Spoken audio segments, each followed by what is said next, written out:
Okay, we're at 4,900 feet. This is just about the edge of the Krumholtz. Now we're getting up into a subalpine tundra sort of climate. Moss is going off everywhere. Club mosses, lycophytes, and this saucy little number right here. This is a Diapensia lapponica, the pincushion plant. Get you a good look inside that corolla there. Oh, check out those weird anthers. 5 petals, 5 anthers. I believe this is an Ericaceae. I believe this is in Ericaceae. If it's not, I'll correct myself. I was just freaking looking at the plant description. I should know. But it's got that kind of ericoid looking stigma there. So I would not be surprised, knowing what we know about all the other plants on here. A rare plant listed as vulnerable in the state of New Hampshire, and one that only grows here in the Green Mountains. Basically in the mountains in New England. If you want to see this plant outside of there, you got to go look in some pretty odd places. Apparently, until relatively recently, it was more widespread, but it needs a lot of sun. It can't compete with anything else, and it needs the water and the cold, I'm guessing, to germinate. But pretty cool plant. Okay, we're basically at 5,000 feet now. There's the hut that I'm going to stop at for a quick break. Mount Monroe is right there in the clouds. I don't know if you can hear, but no wind at all right now. This is actually quite pleasant. A little bit of a breeze. So we'll take advantage of that. Excuse me. I'll go get a snack. I'm going to free up some video recording time on my phone too, Jesus. And then we're going to go looking for some more plants. Actually, we're going to go up Mount Monroe first. We're going to look for some more plants. Summit of Washington is somewhere up over there behind those little hills, and we'll go check out the Montane Lake that's over here too. So stick around. Okay, so we just got out of the hut, right? And a bunch of people came in, so they just flagged one of the Potentilla robbinsianas, one of the Robbin Cinquefoils, up over here just past Monroe. And I got to go past a couple of closed entry signs, but I told them I wanted to see the plant I was up here looking for, and they said, "Oh, that's fine. Just go, go take a look." Sorry, I'm excited and winded. In the words of another botanist who I follow, I talked to the guy. He said it was fine, so he just showed me a picture of where it's flagged with little yellow rockets. Not in bloom, unfortunately, but we'll still take it. Even though it'll probably just look like some unremarkable fuzzy little leaves, it's still going to be nice. There's Monroe up there. Washington somewhere off in the distance over there. All right, let's get to it. And there's still GM Pecii coming up in quite a few different spots. So I just wanted to address a couple of things at this point in the video. Number one, I'm not in any sort of restricted area here. I got the picture of the sign right there. It talks about a low stone wall. I'm not over that stone wall. What I thought I was on for a moment was maybe some sort of access path for researchers to use. I then realized what I was actually on was just the established hiking trail that crosses this mountain ridge. This hiking trail was actually moved out of the way of the habitat. It did originally actually cut right through the protected area. It does not anymore. This individual that we're about to see, a Potentilla robbinsiana, is marked with a bright yellow rock, and it was right on the side of the path. Someone from the AMC hut was actually right behind me as I was filming this. I just didn't want to get them on camera necessarily. I was told about the plant by, I think, someone from the U.S. Forest Service who was up there, maybe just hiking or doing some sort of monitoring. So everything was on the up and up. If you ever really want to go look at something that's kind of marked off, it's in a restricted habitat, reach out to the governing institutions that kind of oversee the habitat. I'm more than positive they would be happy to take you in and show you around. And if it's a case where, unfortunately the plant is very rare but isn't protected, as is the case with some other plants that I look at in later videos, just exercise caution, especially if it's like a really small diminutive plant like this. It's really easy to trample something like it. That was the reason why it was pushed so close to extinction in the first place, is people were just trampling the poor thing. It was also being over collected for herbarium specimens. It was kind of treated as a novelty by, 1800s and early 1900s botanists, but I digress. And in that same vein, I want to address another comment that people were kind of making when I posted it. I posted pictures of it online, which were, hey, you probably shouldn't tell people where this plant grows.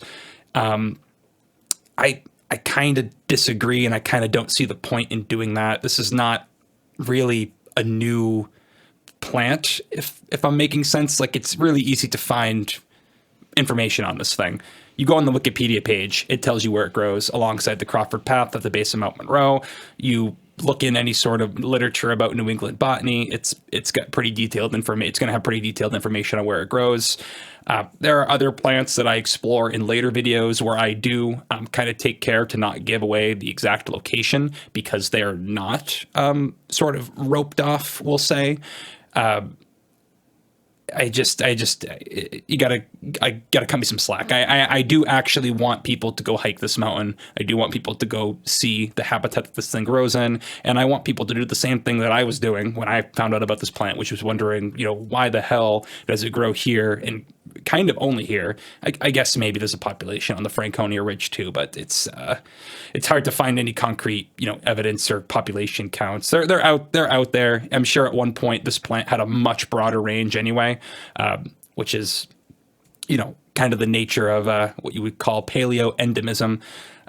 It now survives in this one location because its former habitat has been, reduced to this one spot, et cetera, et cetera. I just needed to kind of clarify those two things and explain why I'm just kind of openly showing where it grows.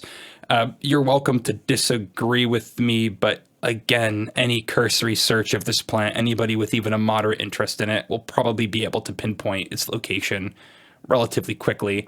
And I'm not giving like a mile marker down the trail. It's exactly this many feet down at this location. You just go walk the trail. I'm sure that there are other individuals of the species too growing along it. This is just the one we found.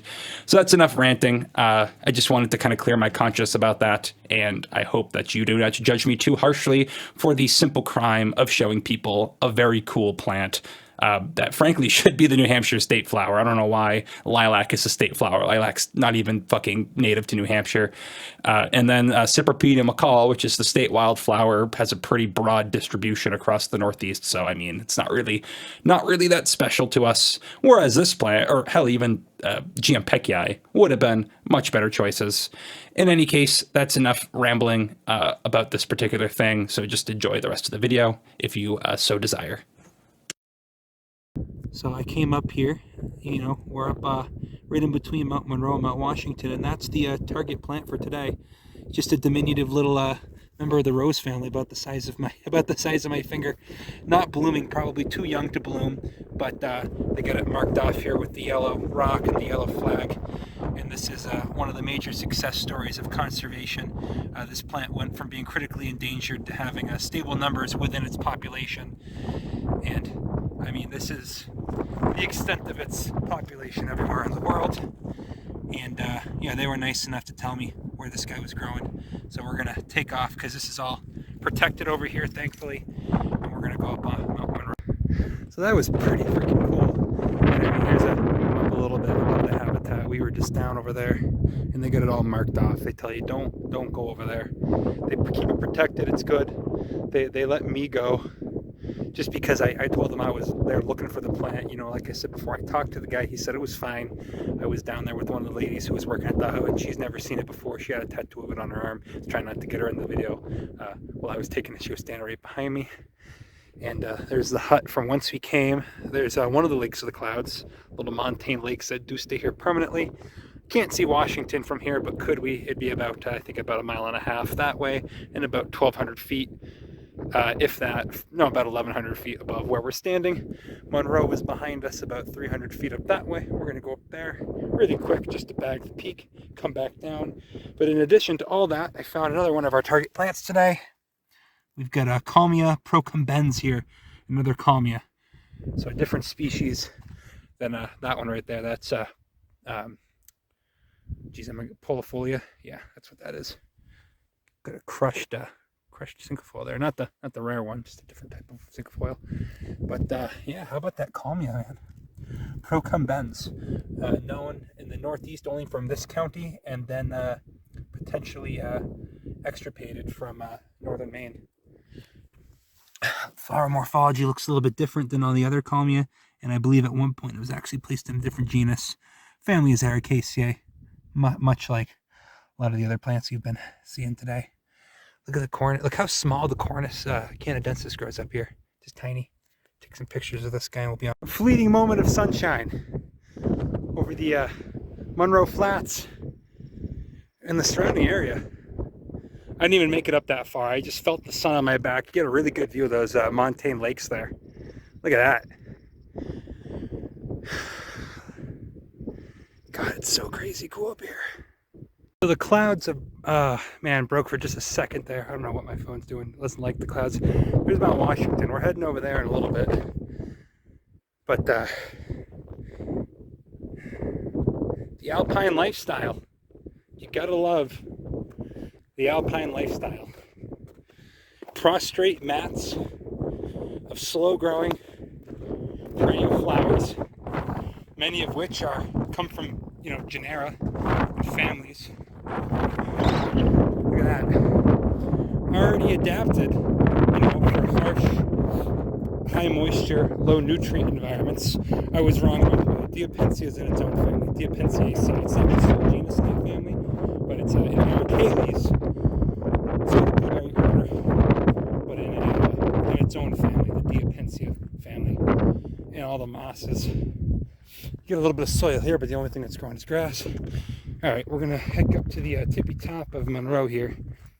Just a few dozen feet to go, and then we'll head back down, and we'll head over across the ridge to Mount Washington, where I don't think we'll see anything other than tourists and trampled habitat, because unlike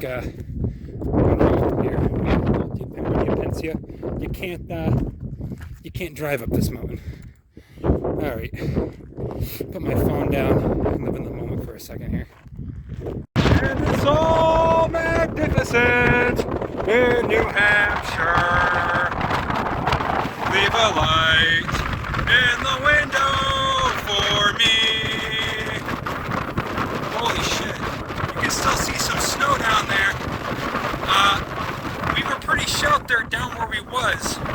However, the winds have picked up substantially here at just about 5,300 feet above sea level and about 350 feet above the surrounding terrain. If this is as bad as it's gonna get, this is still fine. This is still just fine. I don't have a hair tie, so I'm kind of worried about losing my hat. But you know what? I'll put my jacket on, and I think I'll be okay. I'm gonna get down off of this mountain now, and check in with you in a few moments, okay? Just to give you an idea how fast shit changes up here. 2 seconds ago, I could see that entire mountain range in front of me. Not even a minute ago. I'm descending back down Monroe. I could see the Lake of the Clouds hut now out of view. Yeah, weather up here changes rapidly and abruptly. The nice thing is that it's actually only gotten warmer as I've gone up. They got a high pressure system coming. I mean, the sun's behind me now. I can feel it. Like I said earlier, they got a high pressure system coming in. It's supposed to bring some really nice clear weather for the next few days. I was talking to the guy at the hut. You got to talk to the guys at the hut. These mountains are dotted with alpine huts, courtesy of the Appalachian Mountain Club, because I mean we're along the Appalachian Trail right now. I don't know if the specific one right here is part of the Appalachian Trail, but certainly the you know what? I don't even know if the Crawford Path is. Let me hold my tongue, because I don't actually know what's what. I know all the trails as far as the AMC relates, and look, clear again. Changes at the drop of a dime. But I shouldn't really have my phone out while I'm going down this. If I want to you know, avoid any mishaps, because remember, I still want to make it up Mount Washington. It's, you know, still pretty early in the afternoon. I got plenty of time. Well, you can hear the train going up right now. But yeah, pretty damn good day. The only plant I haven't seen that I was expecting to see, which I'm surprised, because it's actually, I've seen it a bunch before. It's on a lot of the lower peaks too, is Minuartia groenlandica, the Greenland stitchwort, which is probably, of all the matty pincushiony plants like Diapensia or Diapensia. The lady said Diapensia, but I'll, you know, Latin, what are you going to do? Diapensia lapponica, you know, is growing at alpine areas, you know, around the world, circumboreal. I don't know. Some of these plants you get down in the Rockies. Some of these plants you get down out west, down in the Cascades, and they're basically just absent across, you know, the Southeast, the Midwest, even parts of the West, and the you know, the Rocky Mountains and lowland areas around there. Because even in some of those mountains, you know, the altitude's certainly high enough. It's certainly cold enough for these plants to grow, but the moisture then becomes an issue. So I don't know the range for all of them, of course, except for Potentilla robbinsiana, which we had seen, which is only growing basically down at the base of this this peak right here between Monroe and Washington, kind of actually in front of Monroe, in an area of trail that they have closed off. But I'm just kind of rambling at this point. Oh, look at the granite outcrop on that cairn right there. People hate the cairns, but I mean, there's some types of weather up here where if it's not for the cairns, you're not gonna make it up or down. You know, you kind of need them, especially when you have mats of fog rolling in. I know that they're kind of ugly to a lot of people, and I won't disagree with you. I won't argue with you, but you know, they're important. Oh God, my nose is running. It was warm for a split second, then it's cold. All right, let me put my phone down. I promise you I won't be checking in with you again until we are going over to those montane lakes. We'll check those out. We'll go up to Mount Washington. We'll go up to the gift shop. You know, they got a fucking gift shop up there. And then we'll head back down. We'll call it a day. But yeah, this has been a hell of a ride. I've seen a lot of the plants I was, you know, hoping to see. Actually, over there you can see something interesting. See those bands in the trees right there? That's something known as a fir fall. And what that is as the wind comes and kills the weaker, older fir and spruce trees on the edge of that, it allows for newer ones to come in and grow back. I was wrong. I assumed that a lot of these trees were long-lived. They are not. Most of these trees that grow up here are lucky to live to be about 200 years. So that's about a 150 to 250 year cycle that those fir falls move around the mountain, and now we can't even see them again. Interesting, because fire is not really a thing up here. I mean, I'm sure it's possible, but it's just so wet up here. Certainly windy enough, but the dampness and just the lack of you know, any dry matter really accumulating because it just gets turned into peat kind of inhibits that. So the fir falls serve to refresh the alpine forests and the Krumholtz zones. Pretty interesting. Yeah, I'll get footage of the lake when I come back down. I just wanted to get up here before it gets any later in the day. But look at the weather station right there. This is the infamous, one of the infamous signs. I mean, these are all over the place, but here's the closest one to me, U.S. Forest Service. And it's true. Happened last week. Yeah, so we're up here at 5,700 feet. There's barely anything going off. I saw some sedges in flower, and then I saw something that might be that alpine brook saxifrage. I'm going to go back and investigate. I wanted to give my phone a rest and charge for a bit, just till I get up to the summit. But what's this guy doing? He looks like he's getting something off the lake in there, but I don't know. Oh, you're beautiful, my friend. So I wasn't really going to take much footage on the way up, but things cleared and have allowed for me to do so. There's where we were, Monroe. There's the hut, and right above my finger there, that's the entire population of Potentilla robbinsiana as it's currently understood. Allegedly, there's rumors that there might be a small population over on the Franconia Ridge, which is over there obscured by clouds, but I think there's some skepticism to the validity of that claim, and I don't know if any of the observed populations in recent years have been from there. I know they've tried to reintroduce them there. They've tried to introduce them to a couple spots in this general area, but I digress. My car is parked all the way down there. As the crow flies, we haven't really gone very far, but we've ascended quite a bit in elevation. Just a few hundred more feet to go. And some of this cloud cover looks like it might be burning off, at least for the time being. So I'm really going to try and hold off just to save my cell battery. You can see Eisenhower and Pierce over there, mountains I've done before. That's the southern presidentials. Mount Washington's up above us, and then you have the northern presidentials, which are the second and third and fourth, I think, highest peaks of the White Mountains after Washington. Washington 6,200 feet, and all the 5,000 footers in New England, of which Monroe is a 5,000 footer, 5,300 feet, are right here in this range, and then you get two of them over there in the Franconia range, Lincoln and Lafayette, at 5,000, and I think, 53. I think it's about the same height as Monroe. I'll double check. I'll put the correct number there. It might be a little taller than Monroe, but shorter than the northern presidentials up on the other side here, which we might get to see. And then Eisenhower down over there, that round hump, that's at 4,800 feet. And there's, I mean, I haven't seen many people coming down this way. I met a guy and his kid who told me that they drove up and they wanted to hike down to the hut, and then they were going to hike themselves back out. And then Bretton Woods, where we stayed overnight last night, Mount Hale is somewhere over there where we climbed yesterday. Pretty freaking nice. We were just inside eating the chili dog at the cafeteria they got here, which is real nice. And you know, I'm basically gonna sign off this video pretty soon and head down the mountain. There's the cog right there. Goes down, you know, basically, I mean, goes down to the parking lot we started at. Honestly, I should go back the other way, just in the summit building here. I'm gonna go take my picture up at the summit, you know, because my parents like to see that, and then we're gonna head back on down from whence we came.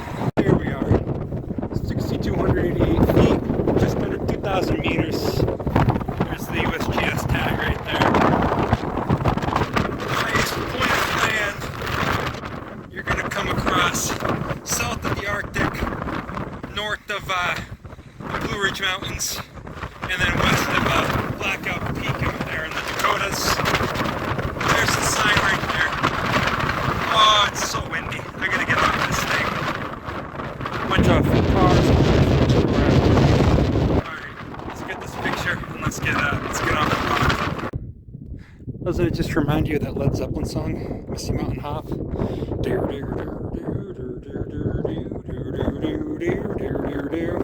So I'm going over the hills to the Misty Mountain.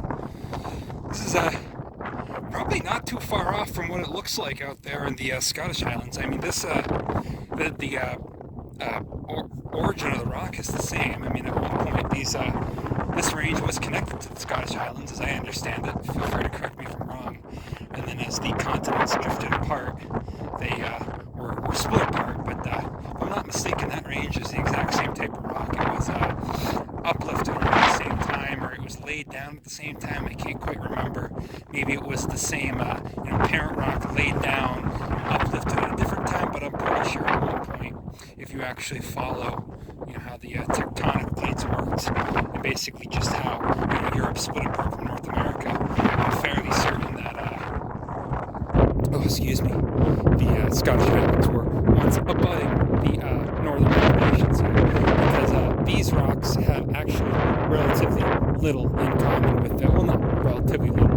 They have a somewhat different composition than the Southern Appalachians and the Adirondacks up there in upstate New York are completely different. These mountains are shrinking. The Adirondacks are made of rock much older than this, and some of the oldest rock in the Northeast, and they are currently being uplifted still to this day. That sketchy looking slime is where we're about to head down, and I mean, you don't need me yapping. I drained my additional battery. I'm going to make it all the way back down there. I can practically see my car from here in the next few hours. So it's probably best that I avoid yapping on camera and, stick to the hike. This has been an absolutely incredible couple days of footage. Probably going to get split up into like 3 videos. Do one just for Mount Hale over there, somewhere over there. Do one for basically everything up until we got to the Krumholtz, just to do a little shorter, refresher video in there. I'll probably do them 1 week, 2 weeks instead of 7 weeks. So you get a part 1, part 1.5, and then a part 2. But, I mean, we basically saw everything we were looking for, except for the mini Mardia Groenlandica. I don't know where that guy is. I seen him in this range up on top of Jackson. Maybe it's too early for him. I did see it later in the year, like in August is when I saw him last year. But I'm gonna quit my yapping. I'm gonna probably turn my phone off as soon as I get reception, just to let my friends and family know that I'm on my way down. I tried to get on the internet up there at summit, and they make you pay $2.99 to get on the internet, and I'm not paying that. But yeah, let me stop yapping and get to step in here. I'm thinking if it was right underneath me, I'd show you that sedge, but it doesn't really look anything special. It's just, oh, there's one. Yeah, there's one of those sedges blooming I was talking about. Carex. I don't know if that's a bigelow sedge or if that's just another sedge that grows up here, because I mean, most of this is just, thankfully, native grasses, sedges, and rushes. But I think that a lot of them, you know, get the little fuzzy hats, but they don't do their thing until a little bit later in the season. Oh, I'll get a little shot of the lake too when I get down there. That'll be the last thing. But consider this an effective sign off, and I'll give you a close out with a nice panorama shot of the alpine lakes up here. All right, farewell, my friends. And I guess this is where these videos start getting interesting. Next video I'm planning to film will be the complete opposite of this. Instead of being up in Mount Washington filming, you can really see Franconia from here. Instead of being up on top of the Presidential Ridge looking at alpine plants and 40-degree weather, I'll be down on Cape Cod looking at sandy plants and including a cactus. So up here, we're in the alpine, and then probably 3.5 hour drive away, there are cacti growing on Sanchi. And the irony of all of that is the same forces that carved out these mountains into the shape they are, carved out Cape Cod, or should I say, created the grit and talus and rock and sand needed to make Cape Cod. But okay, I'm not even gonna have enough time to take my panorama shot. My phone filled up again. I gotta figure out a better way of keeping this thing empty. So I think this is Miniartia groenlandica. Remember the Caryophyllaceae, same family as pinks, and oh man, that silene that I didn't get to see. God, I would have loved to see that silene, Silenicollis, but oh well, you can't get everything. I'm pretty sure this is Miniartia groenlandica. Get in there. Look at the stamens in there. Leaves don't look anything like that saxifragile. The flower does. Superficially look the same, and I don't have a hand lens. It's pretty hard to tell without the hand lens, without really getting in there. But the leaves on the saxifrage are segmented, and these ones are short and tufty. So I'm guessing these guys are all the Miniartia groenlandica, and I'm guessing that not many of them are flowering right now, just because they do prefer to do a little bit later in the season. And these guys go till it starts to frost on them again. Oh. Yeah, I didn't make it to we're a little bit closer. I'll close out on footage of the lake, but I just wanted to clarify. I kept saying I didn't see this guy, but in fact I think I was seeing him everywhere, and I just didn't know what I was looking at, because not many of them are really in flower. And apparently that saxifrage, if you're going to find it, you're going to find it down near that lake, near the Lake of the Clouds, and I didn't see anything that really resembled it down there, but I'm willing to let it go. I've botanized enough in the last 2 days for the next 2 weeks, even though I'll be hoping to go and do it in the not too distant future. And I cannot think of a better way to sign this video off than standing by the shore of one of the handful of alpine lakes they have up here. Old man decided to show his face up there. You know, spent the whole day hiking. About, Jesus, when did I start? 7:30? How many hours am I in now? Maybe 7 hours in. 6.5, 7 hours in. And I just came down from up there. And of course now, summit's completely clear.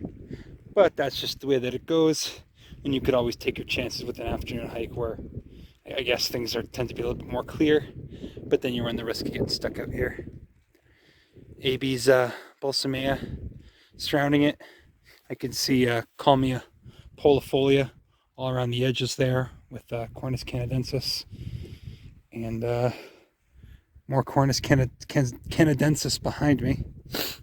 Get some of that coptis growing, and I mean, I'm almost done, but I mean, I still have like 3 miles down the mountain to go, all downhill. It's going to be steep. I was just talking to one of the guys who was seeing me. You know, I've been back and forth quite a number of times to this hut today, just crisscrossing. You know, we were up there on Monroe, we were up there on Washington. We came up here the first time. We were talking about the Potentilla robbinsiana with everybody. All in all, everybody was cool. Everybody seemed to be having a good time. You know, I'm gonna put a little thing at the beginning of this. You know, thank you to the people who maintain these huts. You know, I feel like I had a cool moment there with somebody, getting to see Potentilla robbinsiana for the first time. And we'll be two of the handful of people to have tagged it on INAT. Such a fickle mountain for something just barely under 2,000 meters. Such a fickle mountain. Although it is an ultra prominent mountain, it's in the P1500 there. So, you know, it's on a, you know, low ranked in terms of elevation, high ranked in terms of isolation and prominence. And we'll leave it at that.